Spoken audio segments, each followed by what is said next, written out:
Dans l'actualité ce soir, de bonnes nouvelles pour les aviculteurs du Burkina touchés par l'épidémie de la grippe aviaire.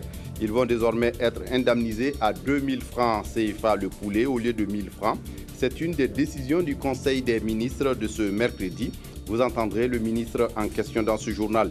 Et puis, le merci de Maître Barthélémy Kéré au Japon et à la France qui soutiennent la CENI avec plus de 800 millions de francs CFA. Une somme qui va servir à l'organisation des scrutins de octobre prochain. Les images de la signature de convention dans ce journal. Bonsoir et ravi de vous retrouver. Mais d'abord, pour commencer, le président du Faso reçoit les responsables du centre de presse Norbert Zongo. Avec eux, Michel Kafando a évoqué la vie du centre, mais aussi des questions liées à l'actualité de la presse. Après les journalistes du centre de presse Norbert Zongo, Michel Kafando a également échangé avec le cadre de concertation des partis politiques. Le résumé de tous ces entretiens avec Abdourahmane Zongo. Michel Kafando reçoit ainsi une délégation du Centre national de presse Norbert Zongo et sur initiative propre du dit centre. Le fonctionnement du centre, la transition et d'autres sujets ont été abordés avec le président du FASO. Il était question essentiellement de lui présenter le Centre national de presse Norbert Zongo, de ce que nous avons fait depuis sa création, des activités que nous menons, des difficultés que nous connaissons. Et en deuxième lieu, nous avons parlé du Festival international de la liberté de presse qui va se tenir cette année, juste avant les élections. Et en troisième lieu, nous avons parlé du plan d'autonomisation du Centre national de presse Norbert Zongo. L'actualité plus ou moins médiatique a fait place à l'actualité politique. En effet, des représentants du CCPP, cadre de concertation des partis politiques, sont venus solliciter conseils avisés auprès du locataire de Kosiam, mais aussi évoquer les tenants et aboutissants du dit cadre. Nous avons expliqué le bien fondé de notre objectif et le président nous a écoutés et nous a donné des conseils pour la suite, puisque le gouvernement également a un projet dans ce sens. Sinon, vous avez écouté le Conseil des ministres.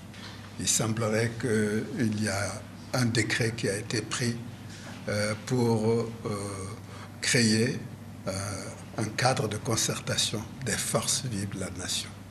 Le CCPP nourrit l'ambition générale de contribuer à une bonne marche de la transition. Hier mardi, les autorités burkinabées et la Banque mondiale ont passé en revue le portefeuille de projets et programmes que la banque finance pour le Burkina. Une enveloppe estimée autour de 657 milliards de francs CFA. Et dans l'après-midi, le directeur des opérations de la banque pour le Burkina est allé faire le point de leurs travaux au Premier ministre Yacouba Isaac Zida. À l'issue de la rencontre avec le Premier ministre, le directeur s'est confié à Nathalie Sawadgo. On l'écoute. Nous avons au Burkina Faso plus de 20 projets qui financent des actions dans les secteurs de l'éducation, de la santé, de l'énergie, des infrastructures, de l'agriculture, de l'emploi des jeunes, etc. etc. Ces projets s'exécutent tant bien que mal. Donc il s'était agi dans le cadre de la revue aujourd'hui de bien mettre en exergue les progrès que ces projets ont réalisés, mais également de discuter de manière objective des contraintes qui retardent la mise en œuvre d'autres projets et ensemble de trouver des solutions. Globalement, c'est plus de 657 milliards de francs CFA que la Banque mondiale a en volume de financement aujourd'hui pour le Burkina Faso. Donc l'accélération de la mise en œuvre de ces projets contribue sans nul doute, n'est-ce pas, à l'atteinte des objectifs de développement et d'amélioration des conditions de vie des populations du Burkina Faso. Et puis, le Conseil des ministres s'est réuni ce mercredi en séance ordinaire et a examiné un certain nombre de dossiers, notamment liés au mois de solidarité, mais aussi à la grippe, l'épidémie des grippes aviaires qui touche le Burkina. On fait le point avec Ernest Kambiré. Le ministre des Ressources animales a fait au Conseil un point sur l'épidémie de la grippe aviaire qui sévit actuellement au Burkina Faso. À ce jour, 2 nouveaux foyers ont fait leur apparition, portant à 20 le nombre de foyers où l'on enregistre des cas de grippe aviaire. Il s'agit des foyers de Waïouya et de Bamfora. Ce qu'il faut retenir, c'est que sur les foyers où nous avons intervenu, où il y a eu la riposte, on constate qu'il n'y a pas de nouveaux cas.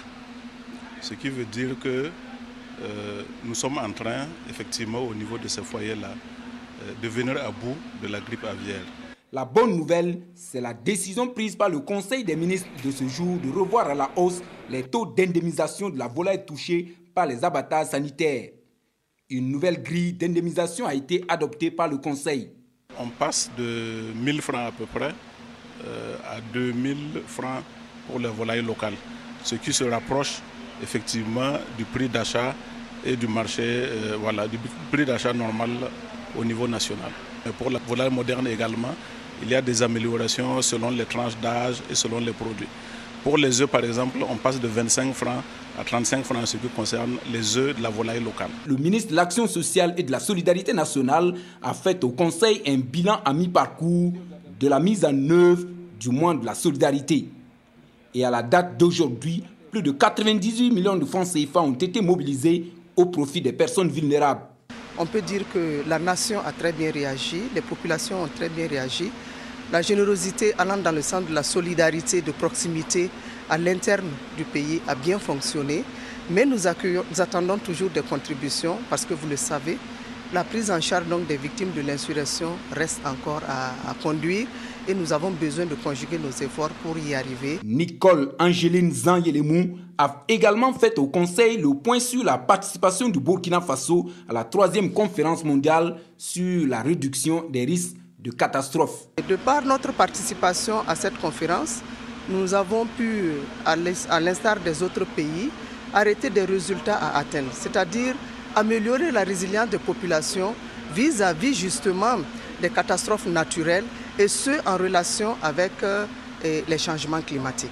Ce 19e Conseil des ministres de l'année 2015 a adopté un décret portant modification des attributions et du fonctionnement de l'Agence nationale de l'aviation civile. Ce projet de décret permettra à l'agence d'avoir une autonomie de gestion et également permettra à l'agence de répondre aux dispositions de l'Organisation de l'aviation civile internationale et de l'UEMOA. Comme innovation majeure, l'agence sera désormais administrée par un conseil d'orientation et de contrôle en lieu et place d'un conseil d'administration. Son organigramme sera modifié et une comptabilité privée sera adoptée pour permettre à l'Agence nationale de l'aviation civile de jouer pleinement son rôle de sûreté et de sécurité.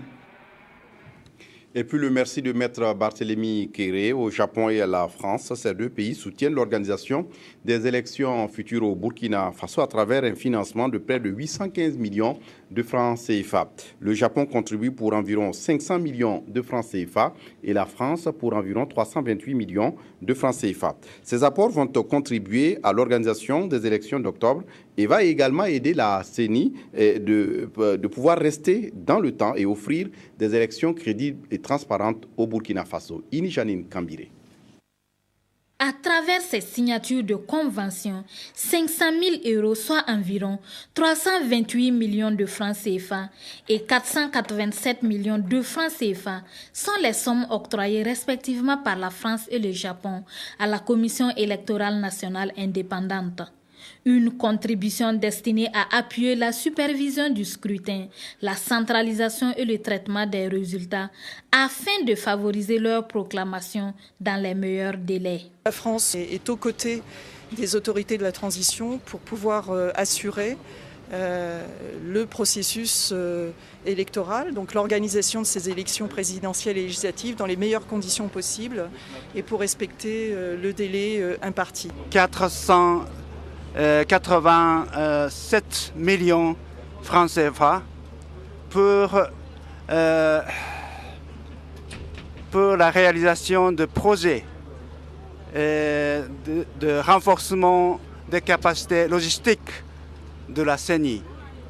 Un geste salué à sa juste valeur par la CENI, qui est toujours en quête de fonds nécessaires à l'organisation des échéances électorales.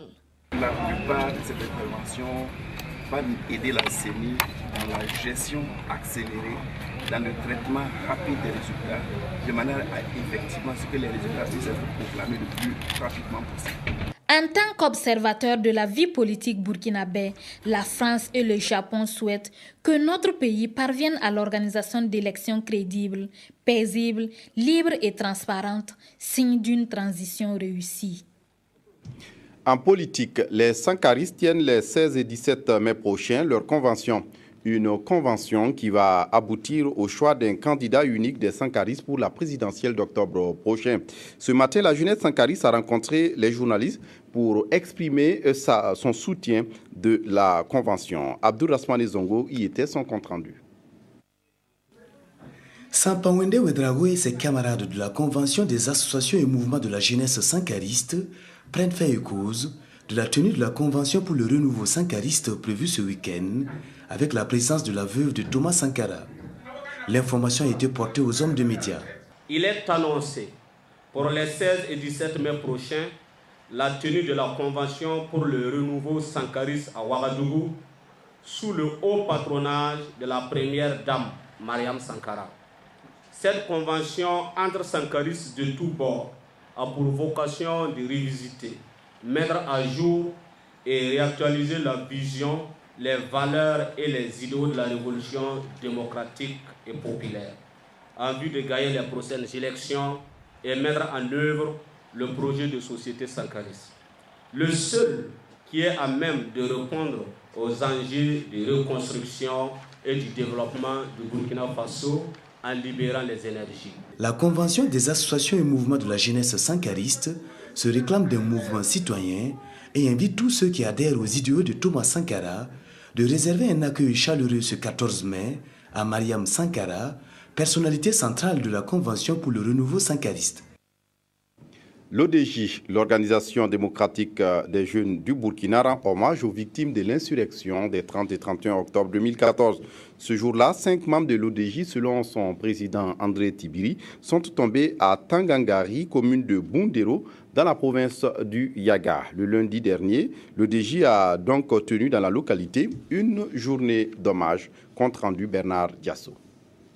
Nous sommes au point de ralliement à Tangangari de cette journée d'hommage aux 5 camarades de lutte de l'Organisation démocratique de la jeunesse du Burkina, ODJ. Avant le recueillement sur les tombes, l'esprit de la journée et l'itinéraire à suivre sont dévoilés à la population.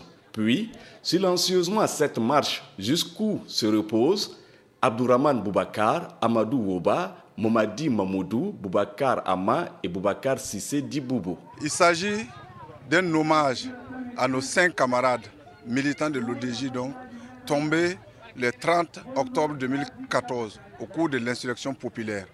Ce jour-là, sous la conduite de l'Organisation démocratique de la jeunesse du Burkina Faso, les populations du Yaga se sont soulevées contre la société minière Somika pour revendiquer leur droit à jouir librement des ressources naturelles du sous-sol du Yaga. Le soulèvement a été sauvagement réprimé, coûtant la vie à 5 de nos camarades et faisant plus de 60 blessés, dont des blessés très graves. Dans la matinée, un peu plus tôt, selon ses responsables, l'ODJ a rendu visite aux familles de ces victimes pour un réconfort et réaffirmer leur engagement à se battre résolument pour le triomphe de la vérité et de la justice. Ce que nous nous demandons, c'est la justice. Et l'ODJ est venu nous appuyer sur la justice. Grâce à un partenariat ODJ-Renlac, cette journée d'hommage à Tangangari a été le point de chute d'une caravane de sensibilisation dénommée Justice et Liberté qui a sillonné les régions de l'Est et du Sahel. Les forces de défense et de sécurité mènent en ce moment une opération contre les bandits dans les 13 régions du Burkina. Une grande opération qui a permis d'interpeller de nombreuses personnes, saisir des armes et imposer des amendes. Après 1 mois et demi de tract, un premier bilan est fait. Jacques Lamissa Tarpaga. Plus de 11 000 personnes interpellées en 1 mois, c'est le résultat de la grande croisade des forces de défense et de sécurité contre le banditisme dans toutes ses formes. Des armes à feu, des engins motorisés et de la drogue ont aussi été saisis. Ces opérations à Ouagadougou et à Bobo-Dioulasso sont également particulières. Sur un total de 25 opérations menées, le bilan s'établit comme suit. Personnes contrôlées, 1294. Personnes interpellées, 477. Engins à 2 et 3 roues contrôlés, 1064. Engins à 2 et 3 roues saisis, 843. Usagers de la route sensibilisés, 387. Armes saisies, 8. Véhicules automobiles conduits en fourrière, 23. Débit de boissons contrôlées, 41. Amende forfaitaire enregistrée à l'occasion, 5 662 000.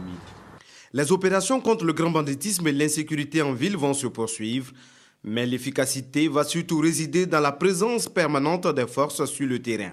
Ce maillage sécuritaire, actuellement, la toile n'est pas encore totale. Et c'est une insuffisance. Une insuffisance qui ne peut se combler, à mon sens, en une année, en 2 ans. La preuve est qu'en 55 ans d'indépendance, on n'a pas encore couvert. Les chefs des différentes composantes des forces de défense et de sécurité qui prennent part à cette mission appellent les populations à la coopération. Pour eux, aucune action ne peut réussir si la population ne s'implique pas. Et puis la gendarmerie nationale vient de créer une unité spéciale d'intervention chargée de traquer les terroristes et autres grands bandits. L'unité a pour mission également de gérer en langage militaire les révoltes dans les milieux pénitentiaires. Ce matin, les hommes de cette unité ont procédé à des démonstrations au camp Paspanga dans la capitale burkinabé. Amadine Lalsaga a assisté aux exercices, son compte rendu. L'unité spéciale d'intervention de la gendarmerie a commencé ses exercices de démonstration par un élément fondamental pour toute force de sécurité et de défense, la maîtrise du tir. Que ce soit les tirs à 10 mètres, à 100 mètres ou des tirs simultanés, les exercices sont faits à balles réelles. Pour ces démonstrations, les hommes de médias n'ont pas été en reste. Ici, nous nous sommes essayés au pistolet automatique. Difficile d'atteindre la cible pour des amateurs. Passons maintenant à l'importance pratique de la maîtrise des tirs. Forte d'une centaine d'hommes, l'unité spéciale procède dans cette séquence à l'interception d'un groupe de délinquants. Plus loin, c'est un autobus victime d'un braquage à main armée qui est sauvé par la patrouille. Celle-ci s'affaire ensuite à la sécurisation d'un quartier troublé par les délinquants. Des situations données souvent à voir dans les villes. Enfin, il est question dans ce lieu public d'une prise d'otage que l'unité de gendarmerie est appelée à gérer. Les journalistes ont assisté à une situation effroyable. C'est là un ensemble d'exercices de terrain à travers lesquels les forces de sécurité jouent leur rôle dans la sécurisation des personnes et des biens. La mission de l'unité, c'est essentiellement la lutte contre le terrorisme, la lutte contre le grand banditisme, l'interpellation d'individus particulièrement dangereux et l'intervention pour faire cesser les mutineries dans les milieux pénitentiaires, militaires ou civils, dans le but de faire respecter la loi. Séance de musculation, exercice de self-défense, maniement des armes, les résultats présentés ont été obtenus au prix d'un entraînement rigoureux et d'efforts physiques intenses. Jour et nuit, l'unité spéciale d'intervention de la gendarmerie met les bouchées doubles pour lutter contre le grand banditisme et le terrorisme. Elle compte sur la population pour réussir cette mission. Tout autre chose à présent, le ministre de l'Industrie, du Commerce et de l'Artisanat était à Fada où il a visité l'usine Sokoma en réhabilitation. L'usine d'égrenage de coton a pris feu le 26 février dernier et pour Hippolyte Da, cette visite a pour but d'encourager le personnel. Sur place à Fada, le compte-rendu de Souleymane Isiaka Diallo. Redémarré le 4 avril dernier, après l'incendie du 26 février 2015, l'usine d'égrenage de coton de la société cotonnière du Gourma Sokoma à Kompianga a reçu la visite du ministre de l'Industrie, du Commerce et de l'Artisanat. De la centrale électrique à l'infirmerie, en passant par l'usine proprement dite et le magasin de stockage des intrants, le ministre Hippolyte Da a pu constater le mode de fonctionnement de l'usine. Il s'agit d'encourager la direction générale et tout le personnel suite au sinistre qui a touché cette unité industrielle qui est, comme je le disais tantôt, un joyau pour la région de l'Est. Je suis venu, j'ai constaté que les efforts, grâce aux efforts des uns et des autres, je crois que les choses sont rentrées dans l'ordre. Je suis vraiment épaté par le dynamisme du personnel qui a permis de relancer les activités. La Sokoma, qui intervient dans les 5 provinces de la région de l'Est, dispose de 3 usines, dont Fada, Diapaga et celle de Kompienga, qui est différente des 2 autres. Au niveau de Kompienga, nous avons la possibilité, donc, comme on l'indiquait tantôt, de recevoir du coton humide, de le sécher et de pouvoir l'égrainer. On peut dire que ça, c'est une spécificité par rapport aux 2 autres unités. Kompienga également, nous avons la possibilité de pouvoir capter suffisamment de poussière pour éviter la pollution, parce que nous avons des systèmes de brumisage dans nos cases à poussière, ce qui est vraiment un plus par rapport donc à la pollution et par rapport donc à l'environnement. L'usine de la Kompienga, qui a ouvert ses portes en novembre 2006, est bâtie sur une superficie de 10 hectares avec une production annuelle de 50 000 tonnes. Qui finit en queue de poisson. Le développement de la ville de Dori se discute entre partenaires de la commune. Ce vendredi 8 mai, le ministère de l'Habitat et de l'Urbanisme a organisé un forum dit urbain et municipal. C'est pour discuter des problèmes d'urbanisation en rapport avec la production de meilleurs cadres de vie et d'épanouissement des populations. Bernard Diasso. Sous le thème « Participation citoyenne et construction des villes inclusives », ce forum s'inscrit dans un cadre de dialogue avec les populations afin que la démocratie participative soit une réalité, même dans les politiques urbaines. Ce que nous sommes en train de faire aujourd'hui, par exemple, va nous permettre, chaque fois que nous allons dans une ville, d'avoir une nouvelle vision, de voir ce que les gens pensent de notre politique de l'habitat et de l'urbanisme, de voir ce que les populations pensent de la question de la gestion des villes. Et donc, nous allons recueillir leurs avis, leurs suggestions, ce qui va nous permettre d'alimenter les débats au niveau du Forum national, à l'issue duquel il y aura d'autres forats au niveau des villes. Donc, c'est un tournant important. Un forum qui se tient dans un contexte marqué par la décentralisation, où la prise en charge au niveau local des problématiques urbaines gagne en importance. Il s'agit donc de la question de la mobilisation des recettes propres, la question de l'installation anarchique ou de l'occupation des voies publiques, la question de l'installation anarchique aussi dans les zones non loties. Donc ce forum va nous permettre de mener une bonne réflexion, même de trouver des solutions pérennes pour la commune de Dori. Après un forum tenu à Tenkodogo, puis celui-ci, 3 autres villes sont concernées dans le cadre du programme Pays urbain du Burkina, à savoir Ouagadougou, Bobo-Dioulasso et Dédougou. Et puis le ministère de l'Agriculture organise à Ouagadougou un atelier sur les innovations agricoles. Une façon de faire la promotion de ces innovations dans le domaine agricole, mais aussi une occasion de partage entre chercheurs d'une part et chercheurs et producteurs d'autre part. Bouma Ernest Nebié. Faire connaître les innovations dans le domaine agricole des paysans burkinabés et ceux d'ailleurs, faciliter l'interaction entre ces producteurs innovateurs et les chercheurs formels du domaine agricole, ce sont entre autres les objectifs de ce séminaire intitulé « Atelier francophone sur les approches de la recherche et du développement par et avec les producteurs ». Cette rencontre qui se tient à Ouagadougou regroupe entre autres des innovateurs paysans sahéliens, des délégués des projets de recherche ainsi que des bailleurs de fonds. Le ministre de la Recherche scientifique et de l'Innovation qui a présidé l'ouverture de l'atelier, au nom du Premier ministre empêché, d'y accorder de l'importance aux conclusions de cette rencontre de 72 heures. Les paysans, face aux difficultés qu'ils rencontrent dans leur production, trouvent des innovations pour surmonter ces difficultés. Et ces innovations sont souvent mal connues. Alors cet atelier qui met en synergie des acteurs qui sont venus de près de 13 pays, donc 8 pays africains, essaient de mettre sur orbite, de valoriser ces savoirs et ces connaissances, ces innovations paysannes.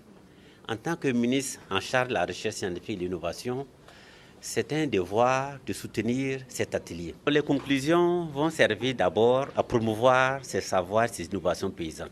En marge de l'atelier se tiendra les 15 et 16 mai 2015 la foire de l'innovation paysanne en Afrique de l'Ouest, FIPAO. Une foire qui est une exposition de différentes innovations paysannes du Burkina et d'ailleurs. Et puis pour terminer, la revue de presse des quotidiens du jour proposée ici par Evelyne Dabiré. Inscrivez-vous, profitez des derniers jours qui restent. C'est la seule façon pour vous de pouvoir déterminer votre avenir, de pouvoir choisir vos dirigeants, de participer au développement du Burkina. Tel a été l'appel lancé par Michel Kafando à la jeunesse lors de son enrôlement biométrique au lycée Bambata, informe Sidoya. Le président Michel Kafando, au cours de cet enrôlement, confirme cette échéance électorale le 11 octobre jusqu'à preuve du contraire, écrit l'observateur Palga. Pendant ce temps, les responsables d'un nouveau parti politique dénommé la Convention pour l'alternance, la démocratie et l'égalité au Faso, qui a pour objectif la conquête de Kosiam, écrivent dans votre journal Le Quotidien ceci. Nous demandons que la date des élections couplées présidentielles et législatives d'octobre 2015 soit purement et simplement prolongée d'une année afin de permettre de faire un audit sur la gestion des 27 années du régime Compaoré. Mais en attendant une quelconque réaction, les conditions d'enrôlement sont à lire dans l'Observateur Palga qui publie de même le bilan partiel de cet enrôlement fait par Barthélémy Kéré qui est de 1,5 million d'inscrits. Une autre actualité nationale, la lutte contre le grand banditisme. L'Observateur Palga rappelle, le ministre Auguste Denis Barry a déclaré la guerre au grand banditisme et à l'insécurité urbaine. Premier bilan 1 mois après, 84 bandits arrêtés entre avril et mai, écrit Sidoya. Un bilan étayé par le pays qui précise 11 662 personnes ont été interpellées, près de 500 kg de drogue saisie, ainsi que 83 armes à feu et 232 armes blanches. Et au compte, les actions conjuguées de tous les services des forces de l'ordre ont donné des résultats satisfaisants selon les responsables, écrit l'observateur Palga. En plus, cette opération a permis de renflouer les caisses de l'État à hauteur de 47 431 000 francs CFA perçus au titre des amendes forfaitaires, informe votre quotidien les dernières nouvelles du Faso. Toujours en page nationale, le lancement des concours directs 2015 informe l'observateur Palga. Candidat à vos marques. Début de dépôt des candidatures le 19 mai et l'administration des épreuves prévues pour fin juin 2015. Mais comment s'inscrire en ligne pour ceux qui le souhaitent? La réponse est à lire dans l'Observateur Palga. Voilà, c'est tout pour ce journal. Merci de l'avoir suivi. Très bonne suite de programmes sur la RTB. Au revoir.